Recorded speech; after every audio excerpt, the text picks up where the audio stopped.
말씀을 전할 기회를 주신 이극복 목사님께 감사의 마음을 드립니다. 오늘은 전부를 드리는 예배자라는 제목으로 레위기 1장 1절에서 9절의 말씀을 같이 나누고자 합니다. 이스라엘의 5대 제사라고 부르는 번제, 소제, 화목제, 속죄제, 속건제 중에서 성경이 가장 먼저 언급하는 번제를 통해서 예배자인 우리에게 하나님이 주시는 말씀을 오늘 살펴보도록 하겠습니다. 본문은 출애굽기 35장에서 민수기 10장까지 시내반도에서 성막이 세워졌을 때를 기록한 이야기 속에 위치합니다. 출애굽기가 제사에 필요한 여러 종류의 기구를 만드는 내용이고, 민수기가 광야에서 이동하는 성막 제사에 관한 내용이라면 레위기는 바로 멈춰있는 상태, 정적인 상태에서 제사를 드리는 그러한 전반적인 규정을 다루고 있습니다. 레위기 1장 1절은 하나님이 회막에서 모세를 불러 말씀하심으로 시작합니다. 이것은 이스라엘의 제사 제도인 예배의 역사가 하나님의 말씀과 명령으로 시작되었다는 것을 보여주고 있습니다. 오늘날 우리가 드리는 예배의 기원이 어떻게 이루어졌는가를 보여주고 있는 것입니다. 한 예배학 개론서에서는 예배의 의미를 원어적인 의미로 설명합니다. 그 단어의 어원에 모든 인간은 하나님 앞에서 자기의 자주성을 버리고 그 뜻을 따르며 그를 섬겨야 할 존재라는 사실과 경배와 복종의 생활이 예배자의 중요한 삶의 근본이 되어졌다는 사실을 나타낸다는 그런 의미로 설명하고 있습니다. 결론적으로 바로 예배는 하나님께 순종하며 그분을 섬긴다는 의미로 설명합니다. 이렇게 본문에서 하나님은 모세를 회막에서 부르시면서 이스라엘에게 어떻게 제사 예배를 해야 되는지를 말씀하고 계십니다.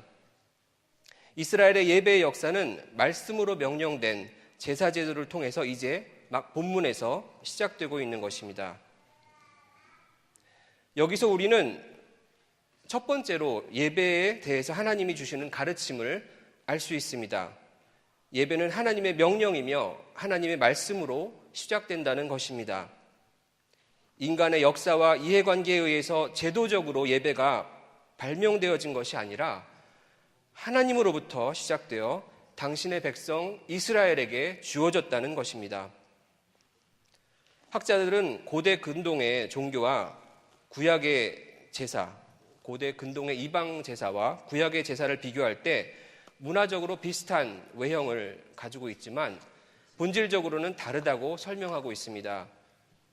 이방의 제사는 신을 이용하고 구슬려서 인간의 필요를 채우는 인간 중심적인 그러한 것이라면, 구약의 제사는 유일한 하나님을 예배하고 피의 희생 제사를 통해서 죄를 대속하며 계약에 근거한 하나님의 선택, 구원받은 계약 백성으로서의 감사를 통해서 하나님을 기쁘시게 하는 것이라고 설명합니다.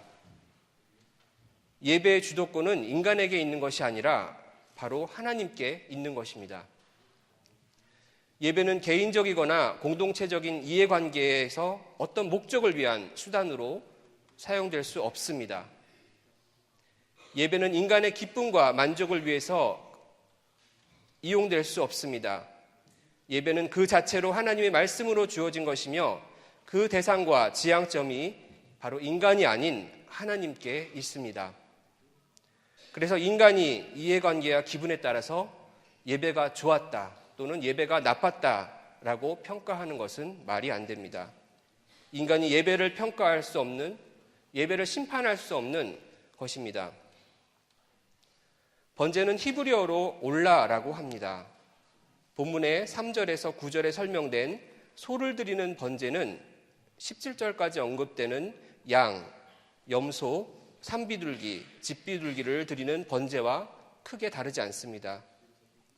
그런데 어떤 구약의 제사들 중에서 가장 먼저 이 번제가 언급되는 것에 대해서 궁금하시지 않습니까? 왜 번제가 먼저 언급되고 있을까요? 유대교 문헌에서 그 설명을 찾아볼 수가 있습니다. 번제가 가진 아주 오래된 역사성, 번제의 다양한 기능성, 그리고 자주 드려지는 그러한 번제의 빈도를 고려할 때 가장 먼저 언급되었다는 설명을 합니다. 하지만 올라라는 히브리어의 어원상의 의미, 이 의미를 볼 때 제물이 제단 위에서 올려져서 바쳐진다라는 그러한 의미, 향기로운 냄새가 되어 하나님께 올라간다라는 그러한 의미에 근거해서 설명을 볼 때 이러한 설명이 가장 설득력이 있을 것 같습니다. 어떠한 설명이냐면 그것은 바쳐지는 번제물이 세상에 어떠한 피조물도 가질 수 없고 다만 모든 것 위에 계신 그 하나님 한 분에게 올라가기 때문에 번제가 가장 먼저 언급되었다는 그러한 설명입니다. 번제는 불로 태워지는 화재로 그 제물의 가죽을 제외하고 전부 완전히 불살라지는 것으로서 한글 성경에서는 온전한 번제라고도 번역하고 있습니다. 온전한 제사에 대한 언급을 신명기 33장 10절에서 찾아볼 수 있습니다. 주의 법도를 야곱에게 주의 율법을 이스라엘에게 가르치며 주 앞에서 분향하고 온전한 번제를 주의 제단 위에 드리리로다. 또한 시편 51장 19절에는 이러한 말씀이 있습니다. 그때 주께서 의로운 제사와 번제와 온전한 번제를 기뻐하시리니 그때 그들이 수소를 주의 제단에 드리리이다 라고 표현합니다. 이렇게 번제의 핵심적인 요소는 제물을 완전하게 제단에서 소각하는 그러한 행위에 있습니다. 번제물은 모두 흠없는 수컷이어야 합니다. 이것을 제물을 드리는 자가 그 드리는 것에 있어서나 어떠한 주저함이나 어떠한 유보함도 없이 제물을 잘 성별해서 완전히 봉헌하는 의미를 가지고 있습니다. 그런데 여기에 중요한 전제가 한 가지 있습니다. 제사를 드리는 사람, 즉 예배자는 제사와 예배의 대상이신 하나님이 누구이신가를 알아야 합니다. 오늘 우리의 예배에서 적용하자면 창조와 역사의 주관자이신 성부 하나님, 그러한 하나님을 예배할 수 있게 하신 중보자이시며 우리의 죄를 속죄하시고 십자가상에서 죽으시고 부활하신 예수 그리스도 성자 하나님, 예배의 생명력을 불어넣으시고 말씀을 깨닫게 하시는 능력의 성령 하나님이 어떠한 분이신지도 모르고 어떻게 우리가 자기를 부인하고 우리의 모든 것을 그분께 바치며 예배를 할 수 있겠습니까? 번제에서 소각을 통한 그러한 완전한 봉헌은 현대적인 의미에서 예배자의 몸과 마음을 하나님께 온전히 헌신하는 그러한 위탁으로 파악할 수 있습니다. 인간이 예배를 통해서 하나님께 자신을 위탁하는 것은 이제부터 자신의 삶의 주인이 자기가 아니라 하나님이라는 고백이며 이 고백은 곧 자기를 부인하는 삶으로 이행됩니다. 헌신의 다짐과 자기 위탁과 자기 부인이라는 번제의 예배적인 의미는 오늘날 구체적으로 예수 그리스도의 이름을 찬양하는 찬송의 제사로 연결되어져 있습니다. 히브리서 13장 10절에서 16절은 이렇게 말씀하고 있습니다. 우리에게 제단이 있는데 장막에서 섬기는 자들은 그 제단에서 먹을 권한이 없나니 이는 죄를 위한 짐승의 피는 대제사장이 가지고 성소에 들어가고 그 육체는 영문 밖에서 불사름이라. 그러므로 예수도 자기 피로써 백성을 거룩하게 하려고 성문 밖에서 고난을 받으셨느니라. 그런즉 우리는 그 치욕을 짊어지고 영문 밖으로 그에게 나아가자. 우리가 여기에는 영구한 도성이 없으므로 장차 올 것을 찾나니 그러므로 우리는 예수를 말미암아 항상 찬송의 제사를 하나님께 드리자. 이는 그 이름을 증언하는 입술의 열매니라. 오직 선을 행함과 서로 나누어 주기를 잊지 말라. 하나님은 이 같은 제사를 기뻐하시느니라. 이와 유사한 부분이 또한 시편 69장 30절에서 32절에 있습니다. 이렇게 말씀하고 있습니다. 내가 노래로 하나님의 이름을 찬송하며 감사함으로 하나님을 위대하시다 하리니 이것이 소 곧 뿔과 굽이 있는 황소를 드림보다 여호와를 더욱 기쁘게 함이 될 것이라. 찬송의 제사는 역사적으로 예루살렘 성전이 파괴된 이후에 제사가 찬송과 기도로 대체되었던 것과 관련이 있습니다. 이러한 맥락에서 번제는 사람이 자기의 의가 아니라 하나님의 의를 앞세우고 주님이 가신 길에 십자가를 지고 찬송하며 따라가는 그러한 영적인 원리를 가르칩니다.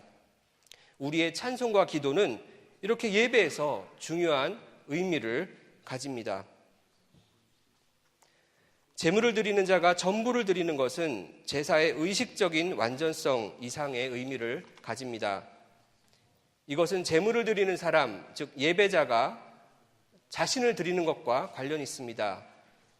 제사의 외형과 의식 절차가 완전하면 그 제사는 완전합니까? 아닙니다. 어느 정도까지 그럴 수 있겠지만 근본적으로 중요한 것은 제물을 드리는 예배자의 내면에 있습니다. 이사야 1장 11절에서 17절에 이러한 말씀이 있습니다. 여호와께서 말씀하시되 너희의 무수한 제물이 내게 무엇이 유익하뇨? 나는 순양의 번제와 살진 짐승의 기름에 배불렀고 나는 수송아지나 어린 양이나 수렴소의 피를 기뻐하지 아니하노라. 너희가 내 앞에서 보이러 오니 이것을 누가 너희에게 요구하였느냐? 내 마당만 밟았을 뿐이라. 헛된 제물을 다시 가져오지 말라. 분향은 내가 가증히 여기는 바요 월삭과 안식일과 대회로 모이는 것도 그러하니 성회와 아울러 악을 행하는 것을 내가 견디지 못하겠노라.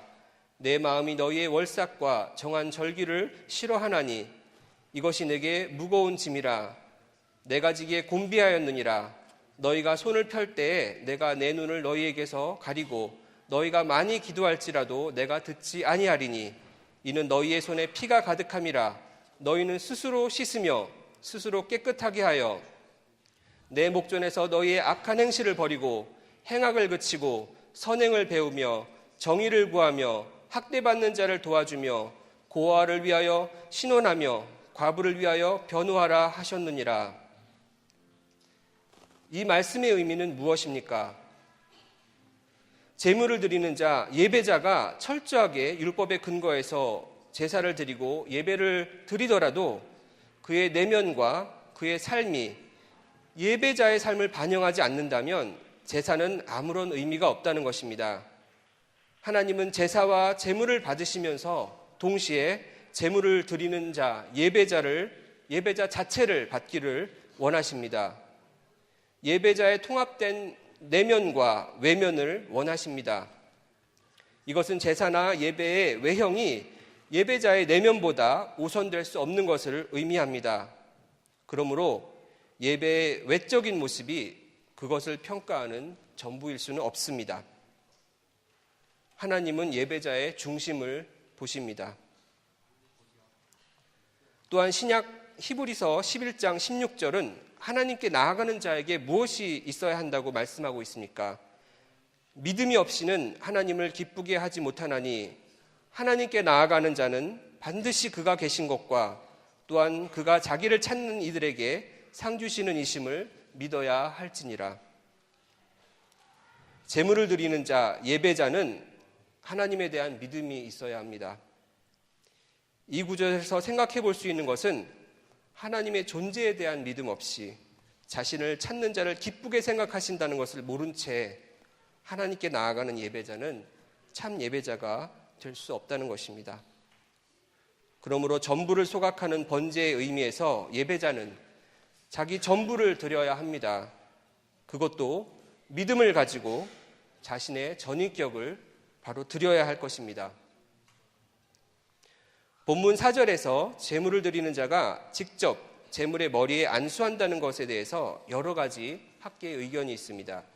그것을 두 가지 정도로 정리해 볼 수 있겠습니다. 하나는 제물을 드리는 자 자신의 죄를 제물에 전가함으로 속죄가 이루어진다는 그러한 견해입니다. 또 다른 견해는 제물을 바치는 자와 제물을 동일시하는 것입니다. 제물의 생명이 드려지는 것처럼 제물을 바치는 자의 생명이 드려진다라는 그러한 설명이라는 견해입니다.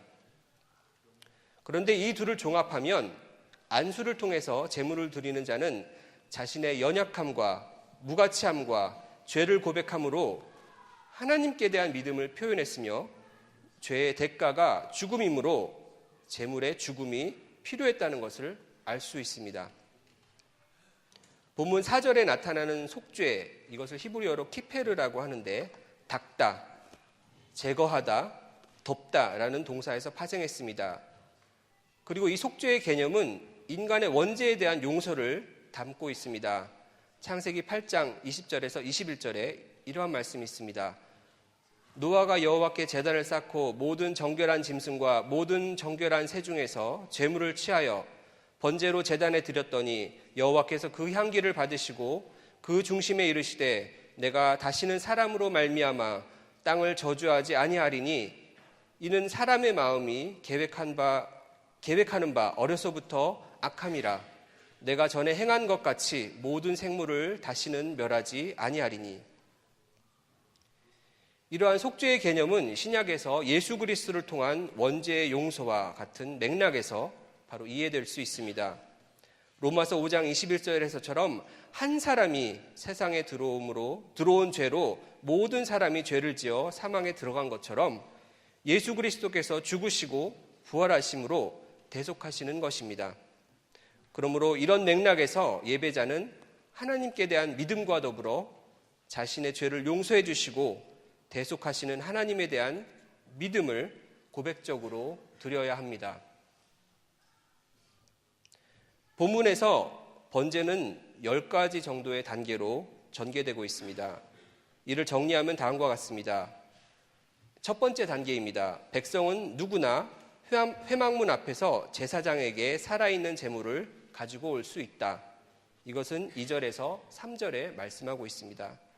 두 번째 단계는 살아있는 제물에 안수한다. 이것은 예배자가 제물을 드리는 자가 직접 안수하는 것입니다. 이것은 4절에 나와 있습니다.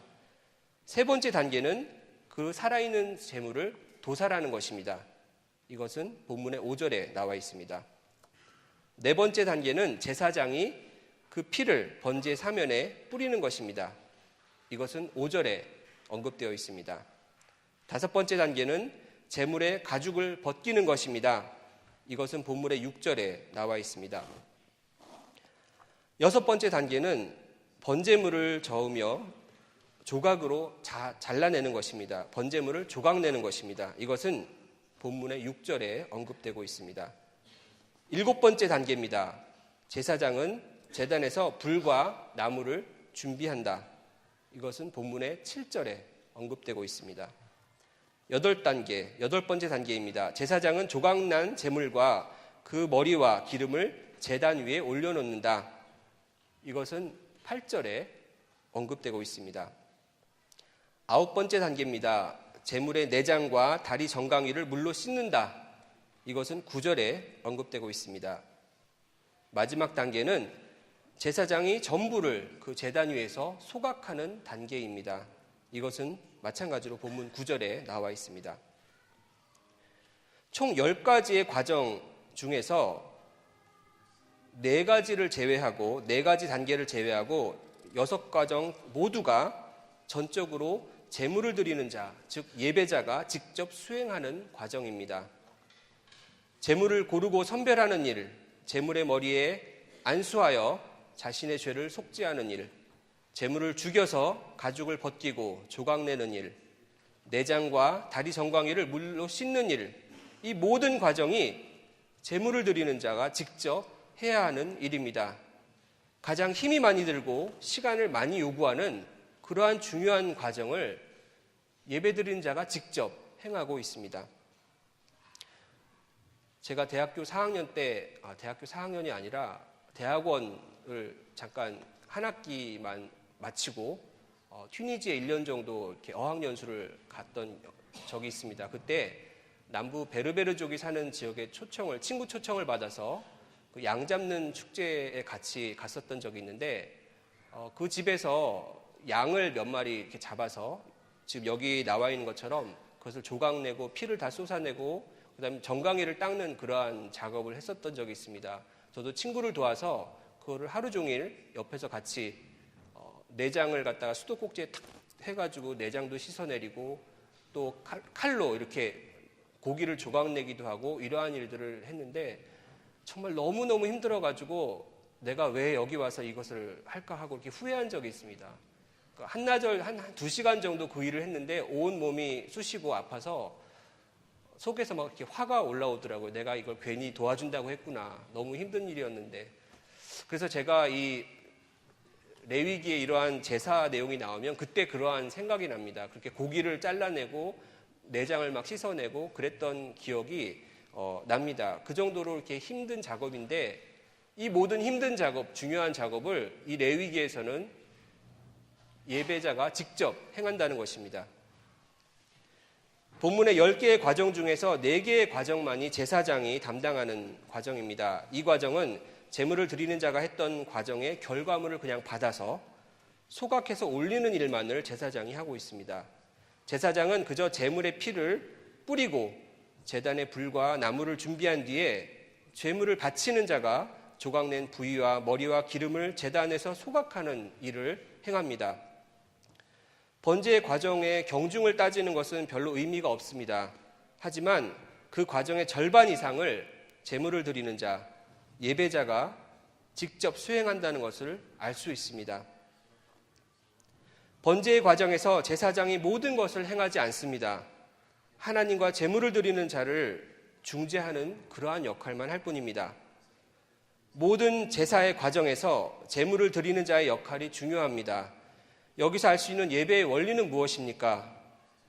오늘 교회에서 드려지는 예배는 목회자가 모든 것을 주관하는 것이 아닙니다. 목회자의 설교만이 예배가 아닙니다. 목회자의 설교는 하나님의 말씀을 선포하는 것으로 예배의 중요한 부분을 차지하는 요소이지만 그것이 예배의 시작과 마침이 될 수 없습니다. 그렇다면 성도들은 어떻습니까? 예배의 시간에 참석하는 것 자체가 예배를 드리는 것이라고 생각하십니까? 아닙니다. 설교를 들었다고 오늘 나의 예배가 완성되는 것입니까? 그것도 아닙니다. 성도가 예배에 참석했어도 그 마음에 하나님이 없으면, 죄의 고백과 그 속죄에 대한 믿음의 수용이 없으면, 또 하나님에 대한 믿음과 감사가 없으면 그 예배는 온전하게 드려졌다고 볼 수 없습니다. 그냥 그곳에 앉아 있었을 뿐입니다. 물론 예배에서 목회자의 역할과 설교는 매우 중요합니다. 말씀의 영적인 방향성을 제시합니다. 그러나 하나님 앞에서 예배는 오늘 본문에 근거해서 본다면 목회자, 성도의 각각의 몫이 있는 것입니다. 예배자 각자가 자신의 마음을 하나님 앞에 준비하고 자신을 하나님께 드리며 죄를 고백하고 속죄에 대한 감사하는 마음을 드리며 하나님의 선택에 대한 감격을 드리는 것입니다. 목회자는 목회자대로 예배자로 몫이 있고 성도들은 성도들대로 예배자의 몫이 각자 나름대로의 몫이 있는 것입니다. 말씀을 정리하겠습니다. 전부를 드리는 예배자는 말 그대로 자신의 전부를 드리는 사람입니다. 이 사람은 예배를 드리기 위해 자신의 삶과 자신의 시간 속에서 자신을 스스로 준비시킵니다. 예배가 삶의 중심에 있으므로 예배를 위해서 자신을 미리 준비시키는 것입니다. 준비 없는 예배는 있을 수 없습니다. 전부를 드리는 예배자는 자신의 죄를 말씀에 의지하여 하나님께 고백함으로 그분이 주시는 속죄의 용서를 믿음으로 받는 사람들입니다. 이러한 원리들은 특별한 사람에게만 적용되는 것이 아닙니다. 믿음이 뛰어난 그 누구, 직분자 그 누구에게만 적용되는 것이 아닙니다. 하나님의 백성이라면 누구나 예배자로 이렇게 준비되어 하나님께 나아가야 합니다. 전부를 드리는 예배자는 단지 교회의 자리를 채우는 사람이 아닙니다. 영화를 구경하듯이 예배를 관람하는 사람이 아닙니다. 예배의 순서와 과정마다 마치 자신의 제사의 과정을 따라서 그 순서를 이행하며 자신을 예배의 과정과 내용에 동일시하는 사람입니다. 전부를 드리는 예배자는 자신이 직접 예배자로 하나님 앞에 서는 사람입니다. 누구도 그것을 대신해 줄 수 없습니다. 목회자가 그것을 대신해 줄 수도 없습니다. 목회자의 설교가 그것을 대신해 줄 수도 없습니다. 직분이나 교회의 구조가 그것을 대신해 줄 수도 없습니다. 그것은 바로 예배자 자신의 책임이며 하나님 앞에서 자기의 개인적이고 구체적인 응답이어야만 합니다. 오늘 본문을 통해 저를 포함한 우리는 어떤 예배자가 되어야 합니까? 파리 장로교회의 교우 여러분, 우리는 어떠한 예배자가 되어야 합니까? 본문을 통해서 우리 각자에게 말씀하시는 하나님 말씀에 반응하고 그 말씀대로 순종하는 우리가 되기를 축원합니다. 기도하시겠습니다. 하나님 아버지, 오늘 레위기 1장 1절에서 9절의 번제 본문을 통해 예배에 참석한 모두에게 말씀하여 주셔서 감사합니다. 예배가 하나님께 나온 것이므로 예배의 모든 것을 하나님께 드리는 우리가 되게 하옵소서. 개인과 공동체의 목적을 위한 수단으로 예배를 사용하지 않게 하시고 예배를 판단하고 예배를 인간적인 기준으로 정의 내리지 않게 하시며 여기에 모인 우리 모두가 하나님이 기뻐하시는 참 예배자가 되게 하옵소서. 불로 태워 온전히 모든 것을 드리는 번제와 같이 우리가 소유한 귀한 것을 유보하지 않고 주저하지 않고 기쁨으로 하나님 앞에 다 드릴 수 있는 예배자가 되도록 우리를 깨우쳐 주시고 인도하여 주시옵소서. 예수님의 이름으로 기도합니다.